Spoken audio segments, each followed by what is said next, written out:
Les métiers évoluent extrêmement rapidement. Les métiers disparaissent, d'autres métiers arrivent. On a vraiment un recyclage des métiers presque tous les 10 ans. On a besoin de faire en sorte que les gens acquièrent de nouvelles compétences pour voir les métiers de demain. Donc vraiment, l'objectif, c'est de se former tout au long de sa vie.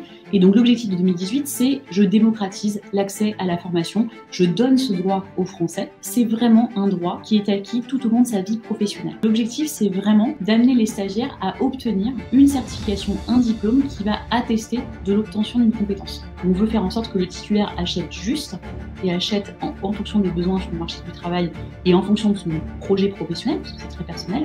C'est vraiment d'abord réfléchir à la cible de ce que je veux faire sur le marché du travail avant d'acheter de la formation, qui n'est qu'un des moyens au final. Je m'appelle Gérald Faure. Chaque semaine dans ce podcast, j'interviewe des personnalités au parcours d'exception.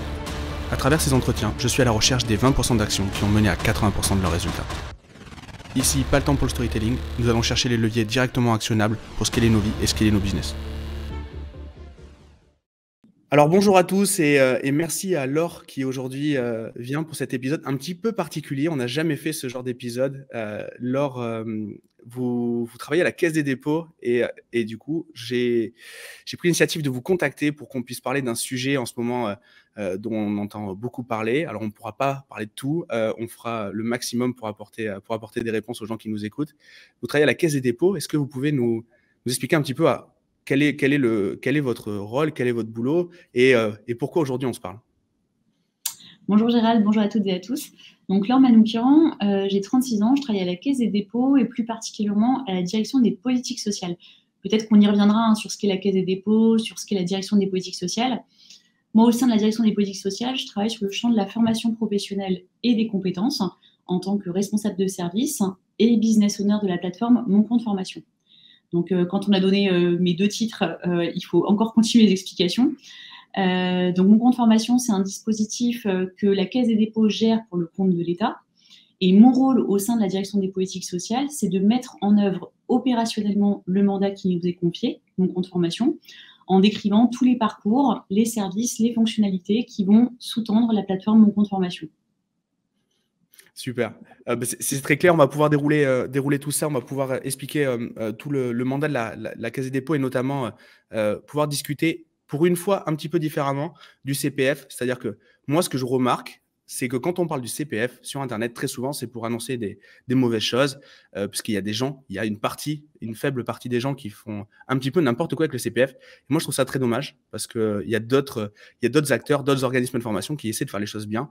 Et je trouve qu'on en parle trop peu. Et c'était un petit peu ma démarche aujourd'hui. C'est d'ailleurs pour ça qu'on va passer cette petite heure ensemble et discuter de tout ça.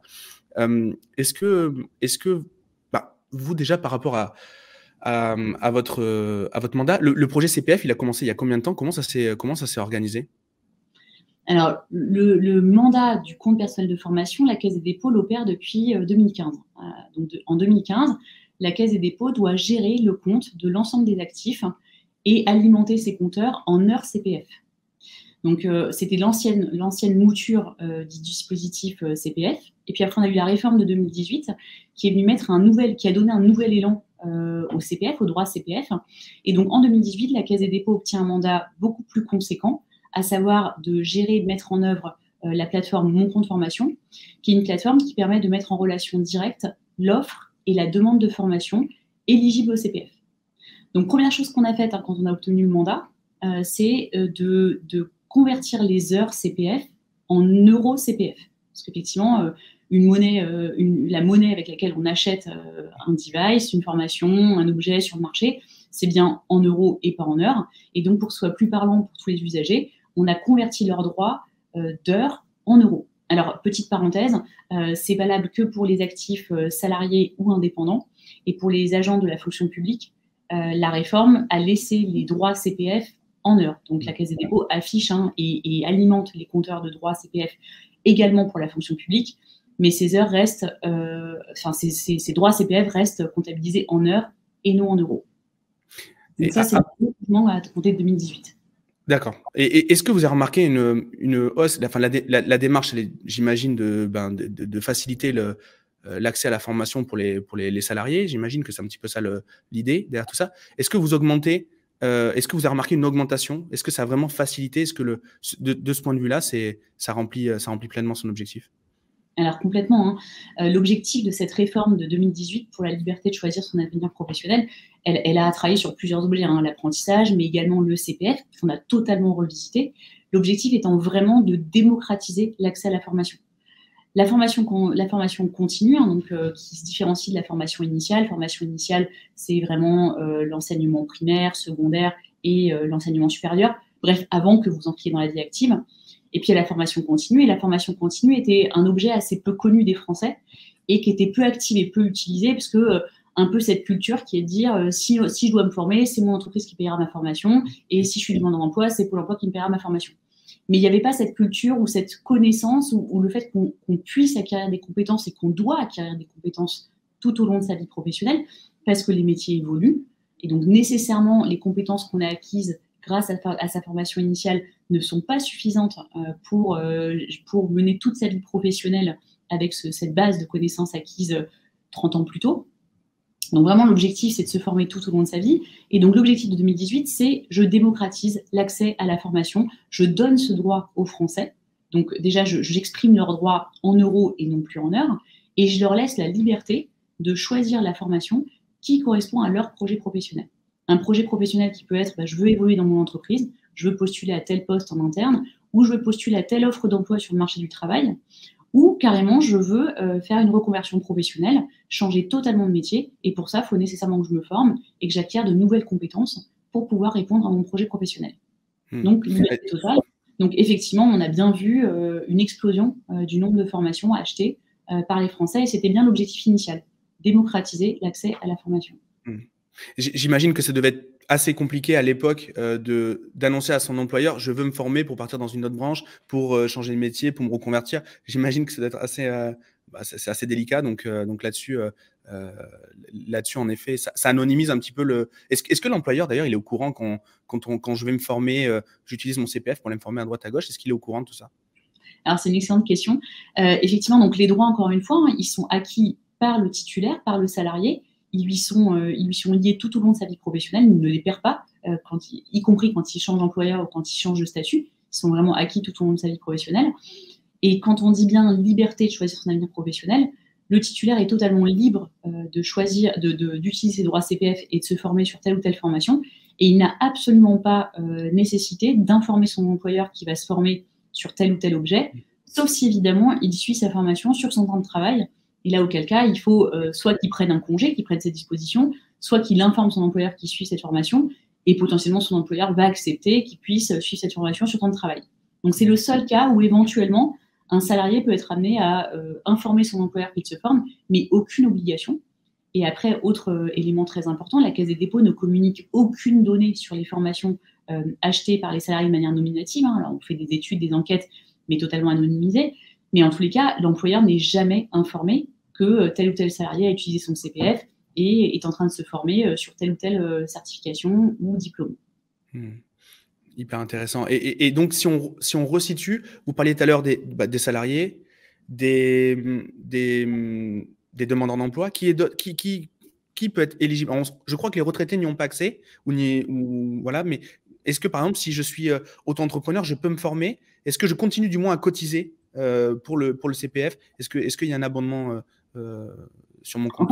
Pour faire simple, tous les actifs de plus de 16 ans, automatiquement, dès qu'une personne a plus de 16 ans, la Caisse des dépôts ouvre un compte qui est lié à cette personne. Après, ce compte, il est alimenté tout au long de la vie professionnelle de l'actif. Et dans actif, on entend les salariés, les agents publics, les indépendants, les personnes en recherche d'emploi. J'en oublie peut-être, non, j'en oublie pas. Et effectivement, les retraités, alors une personne qui a liquidé tous ses droits à la retraite et qui part en retraite, effectivement, ne pourra plus utiliser ses droits CPF. C'est vraiment un droit qui est acquis tout au long de sa vie professionnelle. Voilà. Je vois tout à fait. Alors, qu'est-ce que ça a impliqué pour les gens qui vendaient des formations? Parce qu'il y a les organismes de formation et il y a les vendeurs de formation. Pour moi, c'est deux choses différentes. Les organismes de formation, du coup, il faut faire une demande de numéro d'agrément. C'est quelque chose qui est encadré. C'est une profession qui a un cadre, voilà. Mais il y a aussi des gens qui vendent de la prestation de formation sans être dans ce cadre-là. Qu'est-ce que ça a changé? Est-ce que vous avez des informations sur une évolution peut-être du métier du monde de la formation, côté faiseur et non pas bénéficiaire. Est-ce que vous remarquez quelque chose? Déjà, Mon Compte Formation, c'est une plateforme qui est extrêmement réglementée. Donc, effectivement, nous, ce qu'on appelle l'offre de formation, elle est alimentée par nos fournisseurs de formation, qui sont les organismes de formation. Ces organismes de formation, ils ne rentrent pas n'importe comment dans la plateforme Mon Compte Formation. D'une part, comme vous l'avez évoqué, ils doivent être porteurs d'une déclaration d'activité, d'un bilan pédagogique et financier à jour, et surtout, ils doivent être certifiés qualité Calliope. En parallèle, ils ne peuvent mettre sur la plateforme Mon Compte Formation que des offres qui sont éligibles au CPF. Donc, des offres pour lesquelles il y a une certification qui est inscrite au répertoire spécifique ou au répertoire national des certifications professionnelles, ou bien proposer des offres qui sont éligibles de droit au CPF. Donc, très rapidement, le permis B, le bilan de compétences, la VAE et l'action de création reprise d'entreprise. Tout le reste ne pourra pas, de toute façon, être mis en visibilité ou être proposé dans la plateforme Mon Compte Formation. Et la Caisse des dépôts opère déjà à l'entrée tous ces contrôles. Donc, elle va vraiment regarder qui rentre dans la plateforme. Ces contrôles, on peut déjà le dire, vont être renforcés au fur et à mesure. Donc, on va en mettre en place de nouveaux contrôles qui vont permettre de mieux sécuriser l'accès à Mon Compte Formation. Et ensuite, la Caisse des dépôts, via de l'intelligence artificielle et des contrôles très automatisés, va faire un contrôle systématique de toute l'offre de formation qui est proposée aux usagers. Ensuite, un autre garde-fou qu'on voit sur toutes les plateformes e-commerce, donc on est vraiment à l'état de l'art sur ces sujets-là, c'est de mettre en lumière toutes les évaluations des prestations par les stagiaires eux-mêmes. Comme vous, quand vous allez sur TripAdvisor, sur Booking, vous avez les évaluations des anciens bénéficiaires de la prestation. Nous, on fait pareil. C'est-à-dire qu'à chaque fois qu'un stagiaire part en formation, finit sa formation, on lui dit merci d'évaluer la formation, ce qui va être retranscrit après pour l'ensemble des titulaires qui pourraient être intéressés par la formation, par une note sur 5, qui compile la qualité pédagogique, l'accueil, bref, beaucoup de métriques, qui permet du coup de donner un autre avis éclairé à l'usager quand il va naviguer dans l'offre de formation. J'ai du mal à me rendre compte du nombre d'organismes de formation qui sont référencés sur le CPF. Est-ce que c'est un chiffre qui est communiqué? Est-ce que c'est public? Ouais. Alors bien sûr, on a commencé très très haut. On avait à peu près 25 000 organismes de formation qui présentaient de l'offre dans Mon Compte Formation. La Caisse des dépôts a fait un certain nombre de contrôles. Et puis il y a eu aussi de nouvelles dispositions réglementaires qui sont venues, comme par exemple le fait de disposer nécessairement d'une certification de qualité Calliope. On vérifie également les habilitations informées sur telle ou telle certification et on met en œuvre d'autres dispositions réglementaires. Et donc là, on en est à peu près à 16 000 organismes de formation qui viennent proposer de l'offre dans Mon Compte Formation. Donc 16 000 organismes de formation pour environ à peu près 230 000 formations différentes et à peu près 700 000 sessions. Voilà. Donc les formations, c'est les différentes catégories. Et puis après, j'ai plusieurs sessions derrière chaque catégorie de formation. Voilà. Donc retenir ce chiffre, 16 000 organismes de formation et environ un peu plus de 200 000 formations proposées dans Mon Compte Formation qui visent à peu près un peu plus de 3 000 certifications et diplômes. Justement, ce concept de certification, c'est pas forcément évident pour les gens qui nous écoutent. Moi, très souvent, j'entends dans mes activités de conseil, je veux que ma formation soit éligible. En fait, c'est pas comme ça que ça fonctionne. C'est qu'on forme à une compétence. Et cette compétence est certifiée, je crois. Je résume avec des grandes phrases, mais vous allez mieux le dire que moi. Comment on peut expliquer un petit peu tout ça? Ce concept de certification, ce concept de formation, de préparation à la certif également. Est-ce que vous pouvez nous éclairer sur ce point-là? Alors peut-être, je vais me répéter peut-être au cas où, mais ce qui est éligible au CPF, encore une fois, c'est toutes les formations qui mènent à des certifications inscrites au répertoire spécifique et au RNCP. Et après, on a une autre catégorie qui sont les formations éligibles de droit, donc qui ne sont pas des certifications ou des diplômes en tant que tels, permis, VAE, bilan de compétences et action de création reprise d'entreprise. Et effectivement, après, dans le monde de la formation, on a deux grandes catégories d'acteurs quand on parle de formation certifiante qualifiante. On a les organismes de formation qui proposent une formation, et puis après, on a les certificateurs qui proposent une certification qui, elle, va être référencée auprès d'un organisme qui s'appelle France Compétences. C'est-à-dire que moi, certificateur, je vais développer une certification, je vais monter tout un dossier, je vais porter ce dossier auprès de France Compétences qui va valider ou infirmer le fait que c'est une certification qui a un objet professionnel. Et donc, si France Compétences donne son aval et enregistre cette certification soit au répertoire spécifique, soit au RNCP, du coup, l'organisme de formation, lui, pourra dire je forme sur telle certification. Et là, il y a un lien entre le certificateur et les organismes de formation. Alors là, je rentre dans quelque chose qui peut être un petit peu complexe, mais c'est deux rôles différents, mais qui parfois peuvent se cumuler. Un organisme de formation peut être également certificateur, ou bien un organisme de formation va avoir un agrément, enfin une autorisation. Une autorisation d'un certificateur pour former sur sa certification. Par exemple, moi, je suis organisme de formation, je peux former au TOEIC que si le certificateur qui porte la certification TOEIC m'a agrémenté pour que je puisse former sur sa certification. Voilà.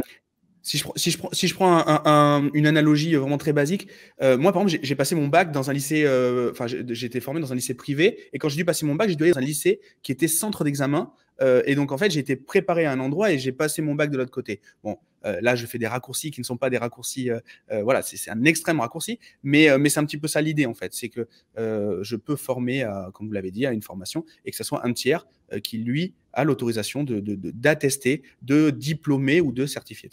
Exactement. Par contre, un élément important, ces formations qui sont éligibles au CPF doivent nécessairement mener à une certification ou un diplôme, quand elles sont RS ou RNCP. Je ne parle pas forcément des formations éligibles de droit. Et donc, du coup, la Caisse des dépôts, elle regarde aussi les organismes de formation qui forment et qui doivent nécessairement amener le stagiaire jusqu'au passage à l'examen. Oui. Et donc, si la Caisse des dépôts observe qu'un organisme de formation vend systématiquement des offres, mais finalement que les stagiaires ne passent jamais l'examen, il y aura un focus de contrôle un peu plus particulier. Parce que l'objectif, c'est vraiment d'amener les stagiaires à obtenir une certification, un diplôme qui va attester de l'obtention d'une compétence. C'est vraiment l'objet. Donc, du coup, encore une fois, c'est très, très contrôlé, c'est très regardé. Et donc, du coup, on est vraiment nécessairement dans un système où l'organisme de formation doit tout faire, s'il n'est pas lui-même certificateur, il doit tout faire pour amener le stagiaire jusqu'au passage de l'examen. Bien sûr. Par rapport à cette certification, moi, j'entends beaucoup de choses, et notamment la difficulté à en déposer. C'est quelque chose, quand on doit déposer une certification, c'est quelque chose qui est fastidieux en temps, qui est long. France Compétences, j'imagine, a beaucoup de boulot. Victime de son succès, ils font des choses qui sont relativement pas mal. Donc, du coup, forcément, il y a beaucoup de gens qui déposent des certifications. Et donc, souvent, le raccourci, c'est d'aller vers des certifications, vers des actions de formation qui ne sont pas certifiantes. Est-ce que justement, s'il y avait, je sais que c'est pas l'objet de la Caisse des dépôts, mais c'est une conversation comme ça. Est-ce que si la procédure était plus courte, on s'engouffrerait pas, il y aurait pas des gens qui essaieraient de prendre des raccourcis par rapport à ça et qui ne sont pas forcément dans les clous? Est-ce que vous pensez qu'il n'y a pas quelque chose à améliorer? Est-ce que peut-être il y a des démarches déjà d'amélioration justement de ce process de dépôt de certification? Alors, je pense que les prochains que vous devriez interviewer, c'est justement France Compétences sur ce sujet-là. Je suis preneur de contact d'une mise en relation. Il y a bien France Compétences qui va aller, qui va regarder tous ces dossiers de dépôt de certification. Heureusement, ceci dit, qu'ils prennent du temps pour adresser ces dossiers et s'assurer que la certification est valable. Ils font un travail remarquable, et puis ils ont aussi fait un gros travail de renouvellement des certifications. Donc, quand on dit renouvellement, en creux, comprendre qu'il y a aussi des non-renouvellements. Ça participe aussi à la montée en qualité de l'ensemble de l'écosystème. Donc, c'est un travail très important. Nous, on travaille en étroite collaboration avec France Compétences. Après, chacun travaille dans son couloir de nage. C'est-à-dire que France Compétences, lui, atteste des certifications. Et nous, après, on est en interaction avec France Compétences et on met en visibilité que l'offre de formation qui est bien certifiante, qualifiante, donc validée par France Compétences. Après, si les délais étaient plus courts, je ne sais pas, sans doute, peut-être qu'il y a de la performance opérationnelle à faire, mais encore une fois, heureusement que les dossiers sont étudiés vraiment très précisément pour qu'on ait justement de la qualité qui soit proposée dans le dispositif Mon Compte Formation.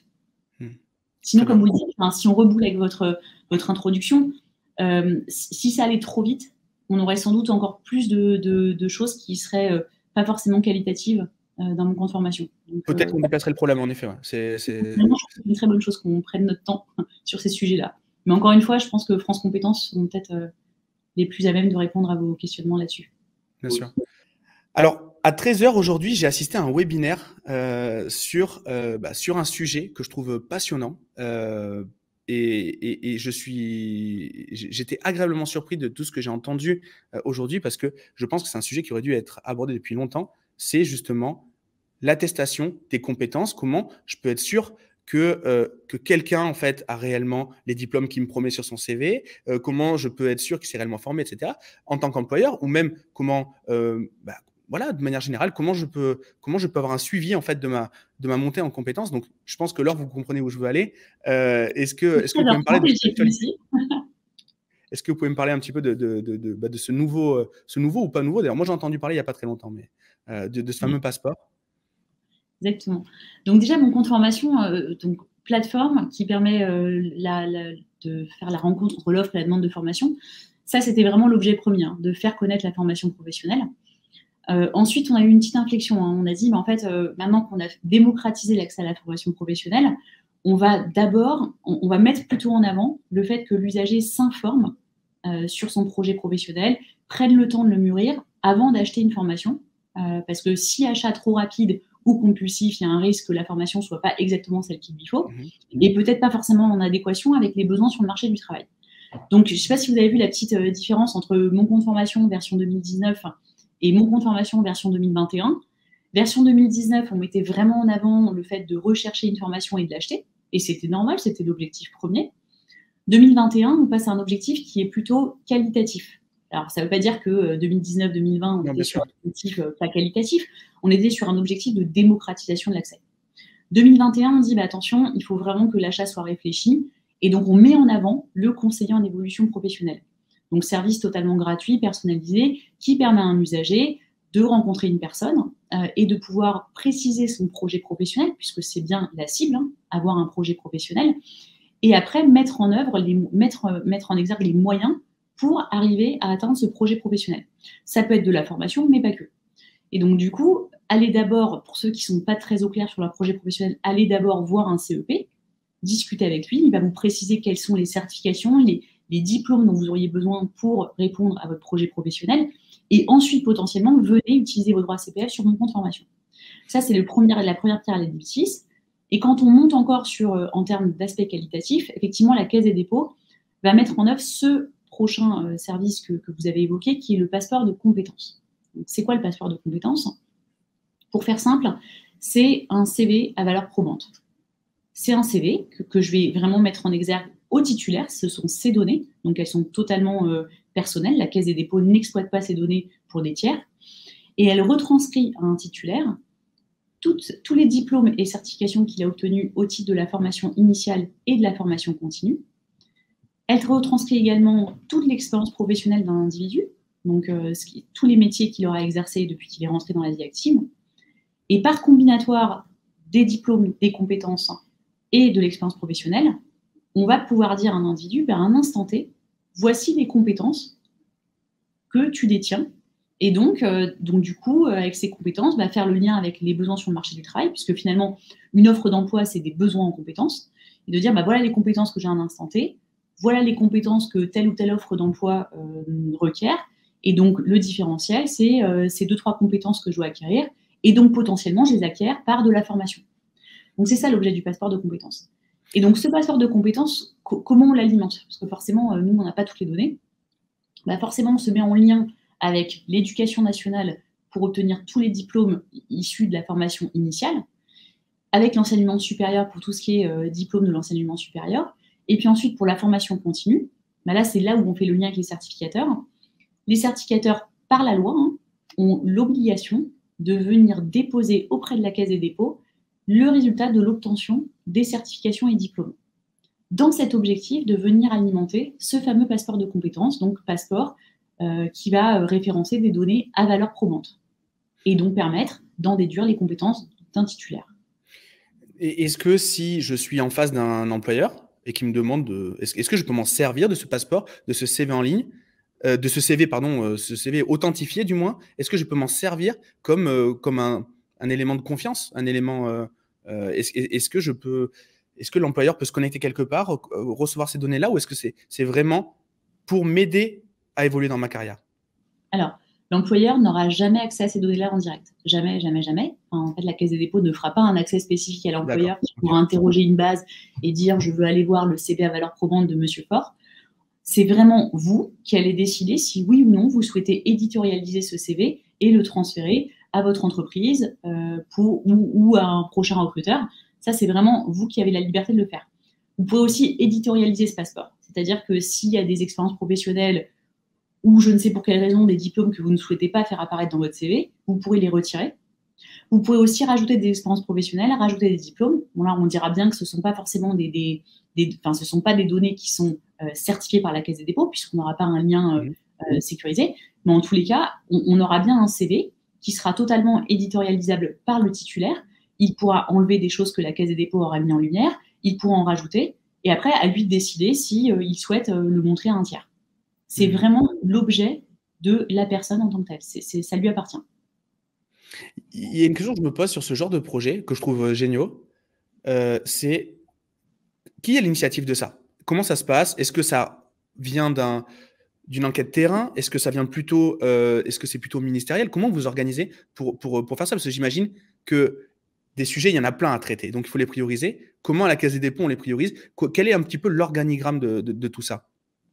Alors, la Caisse des dépôts, elle travaille toujours sous mandat. Donc là, en tous les cas, la direction des politiques sociales, qui met en œuvre le dispositif Mon Compte Formation, travaille sous mandat de l'État et travaille avec le ministère du Travail. Donc nous, on ne décide rien des priorités stratégiques, c'est vraiment notre mandant qui nous dit voilà, telle ou telle chose à mettre en œuvre, et c'est toujours encadré par des textes de loi.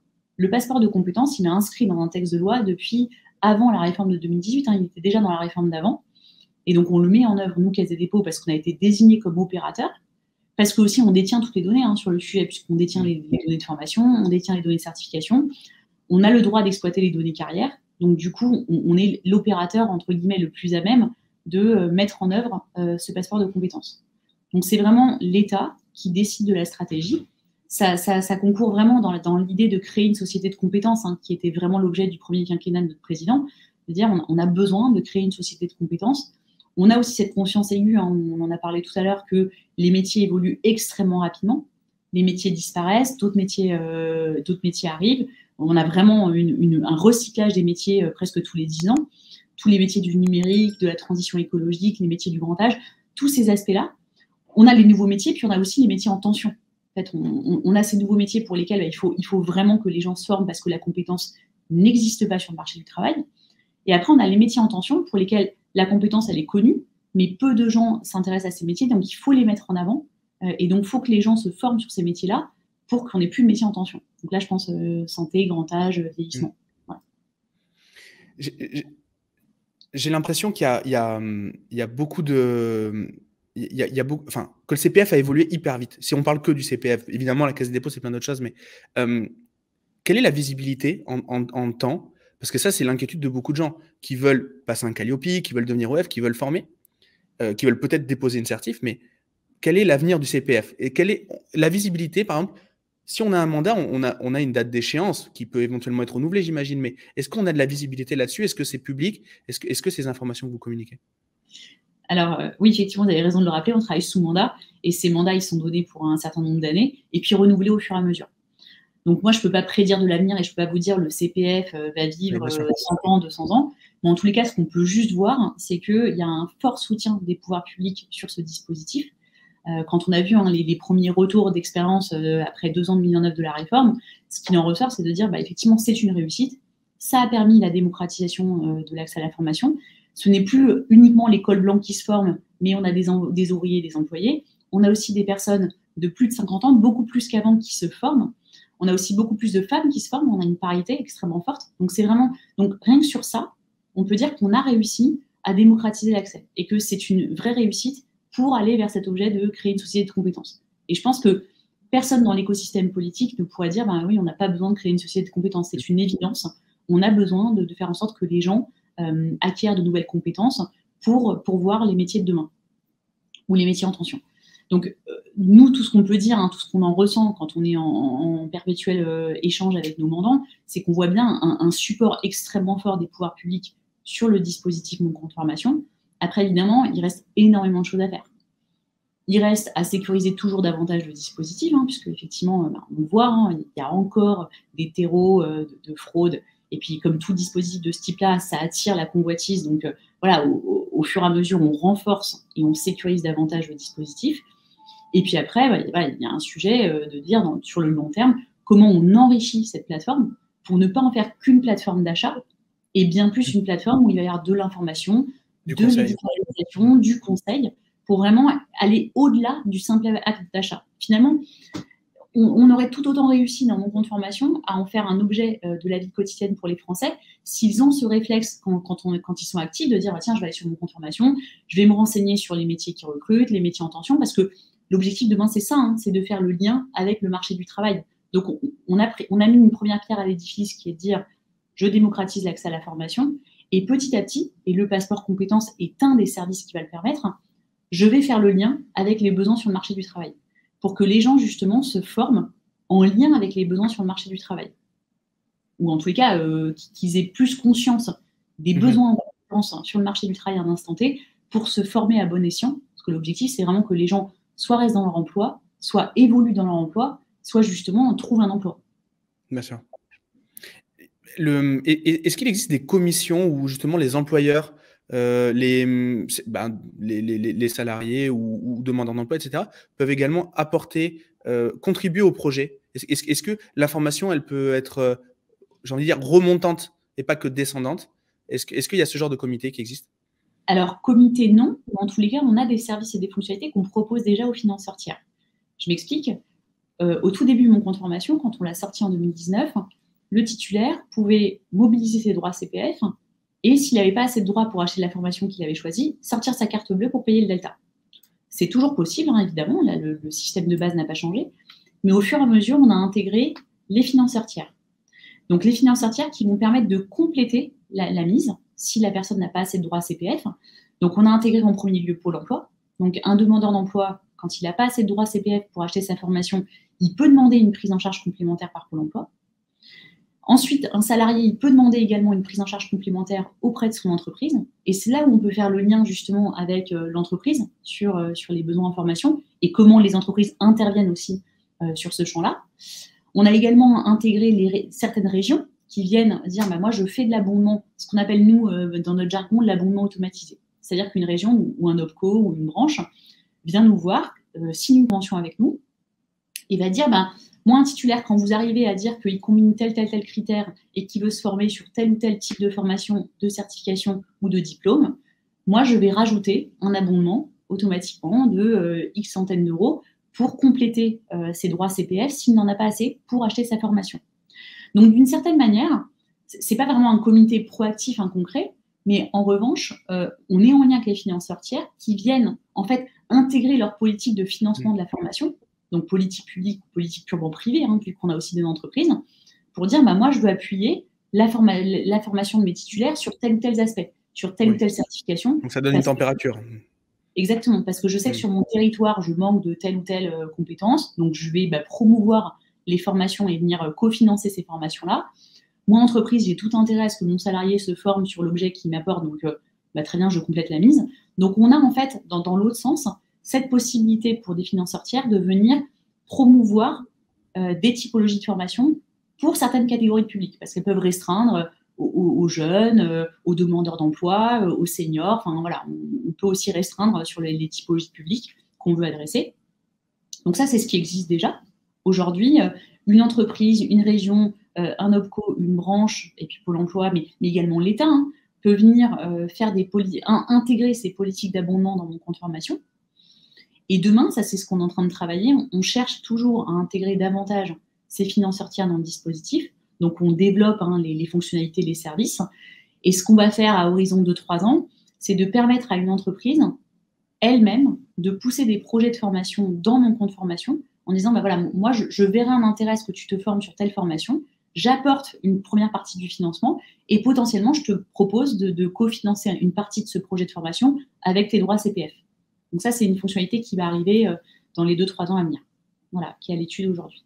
Donc il y a vraiment cette volonté d'intégrer davantage les financeurs tiers au dispositif et donc du coup de mieux cibler potentiellement les achats de formation sur des besoins en lien direct avec le marché du travail ou des territoires. Voilà, parce qu'on est assez inégaux, selon tel ou tel territoire. On peut avoir besoin.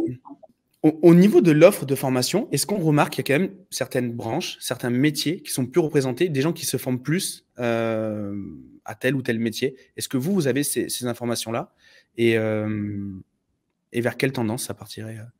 Alors, j'en profite. Toutes les données de consommation du CPF sont aujourd'hui en open data.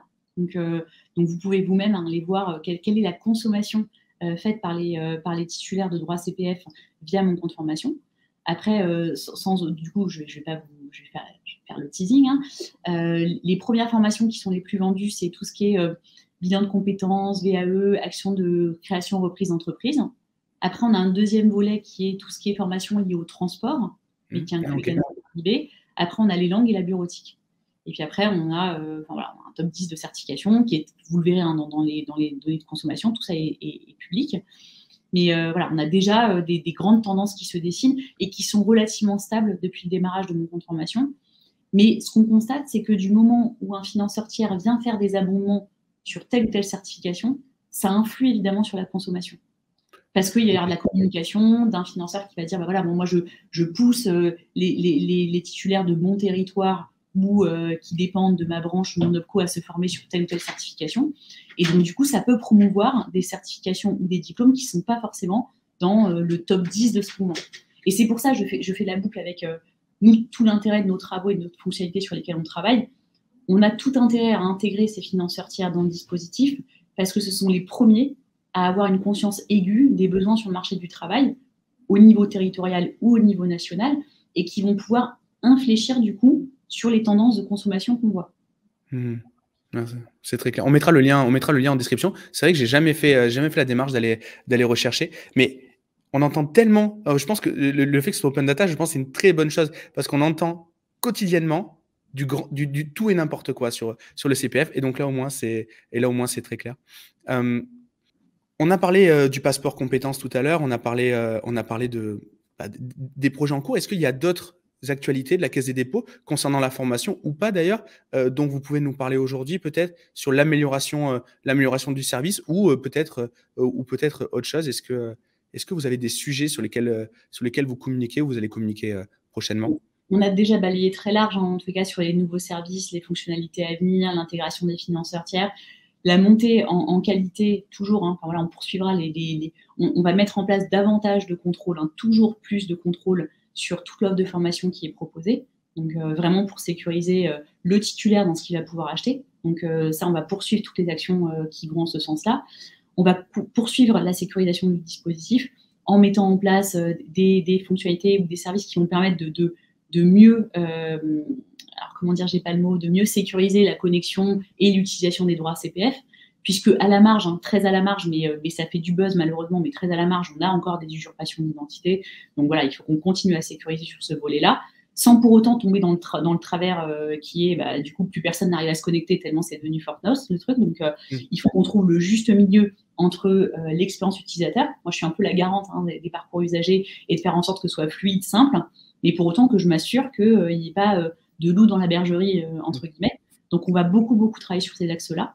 Donc, retenir juste, nouveaux services, nouvelles fonctionnalités qui vont vraiment dans ce nouvel objectif qui est je fais monter en qualité les achats de formation, au détriment du quantitatif, parce que ce sera moins l'objet pour les années à venir. C'est on veut faire en sorte que le titulaire achète juste et achète en fonction des besoins sur le marché du travail et en fonction de son projet professionnel, parce que c'est très personnel.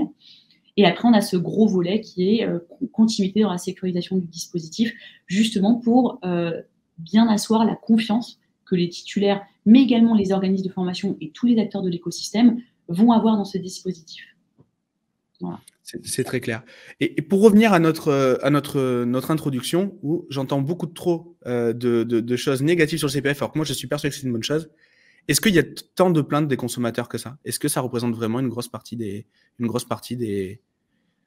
Enfin, est-ce que les gens qui se payent représentent une grande partie des consommateurs globaux du CPF? Malheureusement, les gens qui sont contents le disent rarement. Donc, en fait, eux, on ne les entend pas. Mais si on regarde les chiffres, plus de 4 millions de dossiers qui ont été achetés pour finalement à peu près 1000 signalements qui ont été traités par la Caisse des dépôts. Je vous laisse faire le delta. Alors, on n'est pas sur un nombre massif de réfractaires ou de gens qui vont dire le CPF, c'est une catastrophe. Par contre, effectivement, c'est eux qu'on entend le plus, qui mettent en exergue des usurpations. Alors après, il y a aussi une pub qui est très mauvaise finalement pour le dispositif, qui est le démarchage. Effectivement, je pense qu'on a tous subi, moi-même y compris, des appels intempestifs, des SMS. La meilleure façon, le temps de voir ce que les pouvoirs publics pourront faire pour interdire ou en tous les cas mieux circonscrire cette question de démarchage commercial, le mieux à faire dans l'intervalle, c'est quand vous recevez ce type déjà, vous recevez un appel téléphonique de ce type-là, vous raccrochez, vous recevez un SMS, vous le mettez à la corbeille, et au fur et à mesure, si les titulaires ne prêtent pas attention à ce type de démarchage, ça se tarira au fur et à mesure. Et ça se déportera sur autre chose, malheureusement. Mais en tout cas, voilà, c'est les seuls objets qu'on entend. Mais on n'a pas on ne peut pas dire qu'aujourd'hui, quand on regarde les chiffres, on ait une proportion extrêmement importante de fraude ou de signalement. Mais encore une fois, c'est ce qu'on entend le plus, malheureusement. Mais on a aussi des personnes, des reportages aussi, de personnes qui ont bénéficié de formation et ont pu changer de métier, faire une transition professionnelle. Donc, on a aussi ces retours d'expérience de personnes qui se sont formées. Enfin, pas plus tard qu'hier, j'étais avec une personne qui a utilisé son CPF, qui a changé de métier il y a 6 mois. Donc, ça fait aussi plaisir à entendre. Et ces gens-là, on les entend pas à part dire, effectivement, j'ai un nouveau job et je suis super content dans ce nouveau job. Ceux-là, voilà, malheureusement, on les identifie peu. Mais c'est eux qui regardent, en fait. Très clairement, je vous le disais en off, des retours que j'ai de certains de mes clients maintenant ne veulent même plus mettre sur leur publicité qu'ils font du CPF tellement ça a une mauvaise presse. Et que, en fait, ils se demandent même si au bout d'un moment, ça ne dessert pas. Ce qui me semble complètement aberrant parce que c'est une opportunité incroyable. Y a des pays où on n'arrive même pas à se soigner. En France, on fait monter les gens en compétences et on leur finance leur formation. Donc, j'imagine qu'il y a quand même c'est quand même un truc de fou. Et est-ce qu'il n'y a pas un intérêt de la Caisse des dépôts à justement communiquer sur ces success stories, ces gens qui sont. Est-ce qu'il n'y a pas encore un effort supplémentaire à mettre là-dessus? Est-ce que déjà c'est dans l'idée ou est-ce que c'est à nous OF ou consultant ou certificateur à faire le boulot ou est-ce que c'est aux deux? Enfin, je sais pas. Vous avez la réponse à votre question. C'est un travail de l'ensemble de l'écosystème, en fait. La Caisse des dépôts n'est qu'opérateur, entre guillemets, du dispositif Mon Compte Formation. Donc, elle est gestionnaire de ce dispositif. Donc, elle met en œuvre les contrôles et elle peut identifier des processus de fraude. Ensuite, quand elle a identifié ces processus de fraude, elle passe la main aux acteurs qui sont censés faire des poursuites devant les tribunaux ou autres. Donc, vraiment, c'est un travail collégial. Et effectivement, on s'appuie aussi sur les certificateurs, les organismes de formation, des bons, ceux pour lesquels, effectivement, on a tout intérêt à travailler avec eux pour faire en sorte que ce dispositif, il brille plutôt que l'inverse. Mais c'est vraiment un travail de l'ensemble de l'écosystème. Il n'y a pas que la Caisse des dépôts qui va pouvoir agir dans ce domaine-là. Encore une fois, nous, on va pouvoir identifier, parce qu'on gère ce dispositif, mais on a vraiment besoin de l'ensemble des acteurs pour réussir à assainir, entre guillemets, les quelques terreaux de fraude qu'on voit encore. Est-ce qu'il n'y aurait pas un intérêt également à créer une sorte de label d'OF? Je pose plein d'idées, c'est l'occasion, je discute avec vous, là, je vide mon sac, mais est-ce qu'il n'y aurait pas un label, voilà, je suis labellisé, je suis dans ce label, donc je ne démarche pas. Quand je fais une formation X, je ne forme pas à Y, c'est-à-dire qu'en gros, je suis sincère dans ma démarche, dans mes annonces. Ce genre de choses-là, est-ce qu'il n'y aurait pas une surcouche organisée par les OF à créer? Est-ce que ça serait quelque chose qui serait entendable, vous pensez, de la part de la Caisse des dépôts? Ça pourrait être une idée. Encore une fois, ce n'est pas la Caisse des dépôts qui sera à la manœuvre sur ce type d'aspect. Ouais, on rappelle quand même la certification qualité Calliope, qui est en vigueur depuis le 1er janvier 2022, qui fait passer au crible tous les organismes de formation pour obtenir cette certification qualité Calliope. Il y a des objets sur le démarchage, la qualité pédagogique, le fait d'amener jusqu'à la certification. Donc tout ça, normalement, est déjà pris en compte dans le cadre de cette grande certification qualité Calliope. C'est pas forcément encore suffisant, donc effectivement, peut-être d'autres labels peuvent se créer.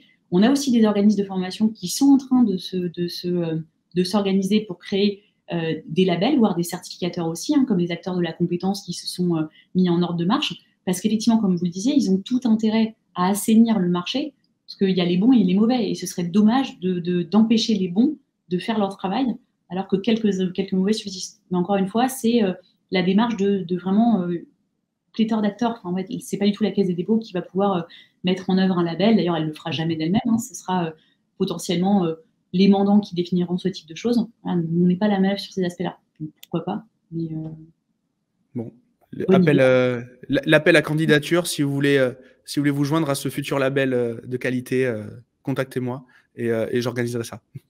Mais non, Laure, merci pour votre temps. Je pense avoir fait le tour de mes questions. Est-ce qu'il y a une question que j'ai oublié de vous poser qui pourrait être ultra utile à toutes les personnes qui veulent se lancer dans le monde de la formation? Parce que là, c'est vrai qu'on s'adresse plus aux OF qu'aux bénéficiaires dans mon audience. Il y a plus de gens il y a plus de formateurs que de formés. Est-ce que j'ai oublié une question? Est-ce qu'il y a quelque chose qui pourrait avoir de Je l'impact? pense qu'on peut en profiter pour valoriser le conseiller en évolution professionnelle. C'est un service qui est peu connu, qui est méconnu, mais comprendre que, voilà, encore une fois, c'est un service totalement gratuit et personnalisé d'acteurs qui vous reçoivent, qui vont écouter votre projet professionnel ou vous aider à le construire, parce qu'on n'a pas tous forcément un projet professionnel. On a peut-être juste un problème de base qui est de dire je veux changer de métier parce que j'aime pas du tout ce que je fais, mais je sais absolument pas ce pourquoi je pourrais être, je pourrais être bon ou faire. Donc moi, si j'ai un objet à dire, c'est dans cette idée d'acheter juste de la formation, bah, c'est d'abord de bien réfléchir à son projet professionnel. Ça peut être fait avec certains organismes de formation, mais c'est un peu parti pris. Donc Oui. moi, ce que j'aurais tendance à dire, c'est aller voir un CEP, utiliser ce service. Moi, j'en ai fait aussi, j'en ai bénéficié et j'ai trouvé ça vraiment très, très pertinent. C'est un suivi sur du moyen-long terme, des rendez-vous réguliers, très personnalisés, très pertinent aussi pour se poser les bonnes questions et justement pour éviter de tomber peut-être dans des travers et encore une fois d'acheter à côté de la plaque. Enfin, voilà, c'est vraiment d'abord réfléchir à la cible de ce que je veux faire sur le marché du travail avant d'acheter de la formation qui n'est qu'un des moyens au final. Donc s'il y a une chose que je voudrais mettre en avant, c'est ce service-là qui malheureusement, encore une fois, n'est pas encore assez connu par les titulaires, pas assez utilisé. Et est-ce que c'est pas confondu avec la VAE au final? Ou le bilan de compétences, du moins, pardon. C'est deux choses différentes. Enfin, un Ouais. CEP pourra très bien dire, bah, la première chose quand il va recevoir un titulaire ou un stagiaire, il va lui dire, bah, peut-être la première chose qu'on va faire, c'est un bilan de compétences, voir quelles sont vos compétences à un instant T. Le passeport de compétences va y aider aussi, hein, comme un premier diagnostic de base. Et puis après, effectivement, bilan de compétences ou validation des acquis de l'expérience en se disant, bah, voilà, vous avez 20 ans d'expérience dans tel domaine, bah, validons cette expérience par un diplôme ou une certification. Et ça peut être un CEP qui va le prescrire à bon escient à son stade, enfin, qui va le prescrire. Le CEP n'est pas du tout un prescripteur, il Donc, il va le conseiller. mais qui va le conseiller à son titulaire et donc du coup, qui pourra utiliser ses droits CPF pour un bilan de compétences ou une VAE. Et quelle est la procédure, quelle est la démarche de la part du bénéficiaire pour accéder à un CEP? Extrêmement simple. Donc, soit vous allez sur le site des conseils en évolution professionnelle, soit je fais un petit peu de pub pour mon compte formation. Vous allez sur mon compte formation et là, les liens vers le CEP sont extrêmement simples et visibles. Et en fonction de votre statut et de votre géolocalisation, on va vous dire quel est le CEP le plus proche de chez vous et vous pouvez prendre la tâche avec. Donc, mon compte formation, c'est un bon début. C'est très bien. On mettra tous les liens. Et je vous avoue que je ne connaissais même pas ça. Je m'étais jamais arrêté sur ce CEP, cette opportunité. Une fois de plus, merci beaucoup, Laure. Merci à votre équipe aussi d'avoir permis de faire cet épisode.